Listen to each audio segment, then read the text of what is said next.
ដោយកាលវេលាល្មមសំព្រមទៅតាមបំណងបងប្រាថ្នារបស់លោកឪពុកអ្នកម្ដាយសម័យកូនស្រីលោកឪពុកអ្នកម្ដាយសម័យកូនប្រុសដែលបានលោកយកថ្ងៃខែឆ្នាំសម័យទាំងពីរទៅរកទៅលោកអាចារ្យដែលលោកចេះចាំចំណាំបានចេះនៅគម្ពីរត្រៃមុនត្រៃវេទត្រៃដាហោរាសាស្ត្រក៏បានកំណត់ថាពេលនេះហើយជាពេលដែលយើងត្រូវអុជធូបអុជទៀនធ្វើពិធីបួងសួងសែនក្រុងពាលីស្ថិតក្នុងមង្គលដ៏ឧត្តមឧត្តមសំប្រសើរអំពីសំណាក់មេត្តាបិតាទាំងសងទាំងឡងទាំងគូក្រោមអធិបតីភាពតពងពោះរបស់លោកលំខុនលោកស្រីហេងសុភាលោកសុករដ្ឋាព្រមទាំងលោកស្រីជាបូណាលោកទាំង4នេះហើយជាព្រះកន្លងជាព្រះដើមជាទីផ្ដាដើមលោកបានតាំងចិត្តផ្ដិតអារម្មណ៍រៀបចំផ្សំគុំសម័យកូនប្រុសបណ្ឌិតសុកជាបំណងកូនស្រីកុលធីតាឈីវទេពចរណៃ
ចូលរោងជ័យ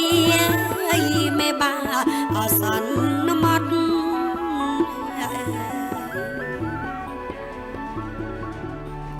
លោកពិបាចាស់ទុំ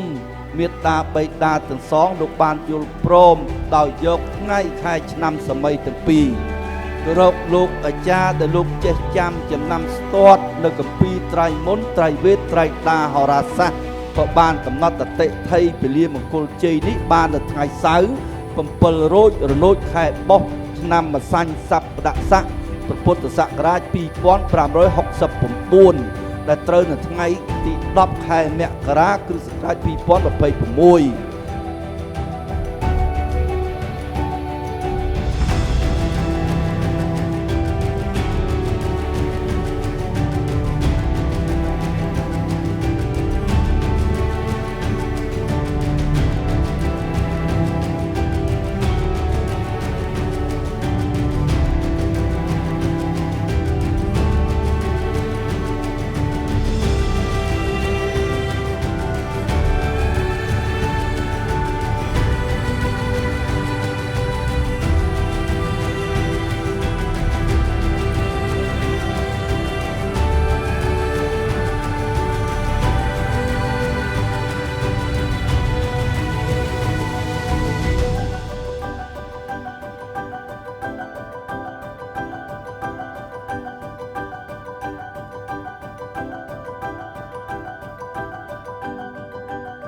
នួននាងរូបស្រស់សម្រស់ឯកល្អគ្មានតោះភ្នែកលើសផងស្រីភក្ត្រាស្រទន់ល្វត់ល្វន់ជាងដៃកបកលយានីរកទឹមពំបានអូយល្អម្ល៉េះកុសលផលបុណ្យពីកំណើតឲ្យនាងអ្នកកើតក្នុងទីឋានត្រកូលខ្ពង់ខ្ពស់យុះកាំងផ្កានកូនល្អប្រៀបបានបច្ចរណា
ខ្ញុំទាំងពីររូបមានកិត្តិយសសូមការអនុញ្ញាតគ្រប់ជម្រាបសួរអាយដាមលោកជំទាវលោកអ្នកអុកញ៉ាអ្នកអុកញ៉ាអុកញ៉ាអស់លោកស្រីអ្នកនាងកញ្ញានិងភ្ញៀវកិត្តិយសទាំងអស់ដែលបានផ្ដល់ជីវិតមានដល់ដងម្ដំក្នុងការចូលរួមអបអរសាទរថ្ងៃសិរីមង្គលរបស់កូនកំឡោះនិងកូនក្រមុំទាំងពីររូបរបស់យើងនេះឱកាសនេះពេលវេលាដែលអាយដាមលោកជំទាវលោកស្រីអ្នកនាងកញ្ញាភ្ញៀវកិត្តិយសទាំងអស់ទន្ទឹងរង់ចាំនៃការបង្ហាញវត្តមានទូអាយដ៏ស្រស់ស្អាតទាំងពីរមកកាន់វេទិកាកិត្តិយសព្រមទាំងវត្តមានដ៏ថ្លៃថ្លាលោកអ្នកមានគុណទាំងសងខាងនៃឱកាសនេះក៏បានជិះជុំមកដល់ជ្រាបយកពេលវេលានេះផងដែរយើងខ្ញុំសូមការអនុញ្ញាត ញ្ញាដើម្បីគ្រប់អញ្ជើញឲ្យដំលោកជំទាវលោកអ្នកអង្គញាលោកស្រីអ្នកនាងកញ្ញាភ្ញៀវទាំងអស់អនុញ្ញាតផ្ដល់កិត្តិយសចូលរួមឈរជារបងជ័យដើម្បីអបអរសាទរនៃការធ្វើដំណើររបស់អ្នកទាំងពីរនាពេលបន្តិចនេះផងដែរ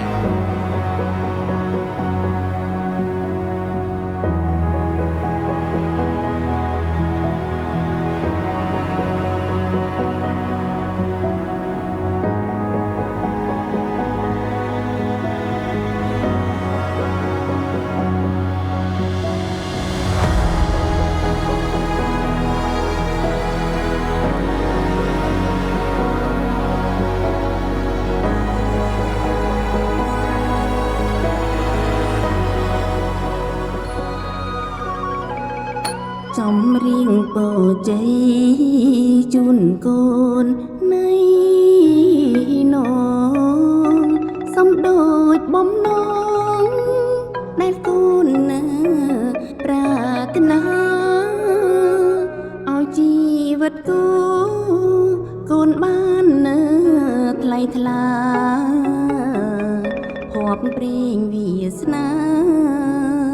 ទេវតាប្រទានសូមកូនបានសុខចេញមើល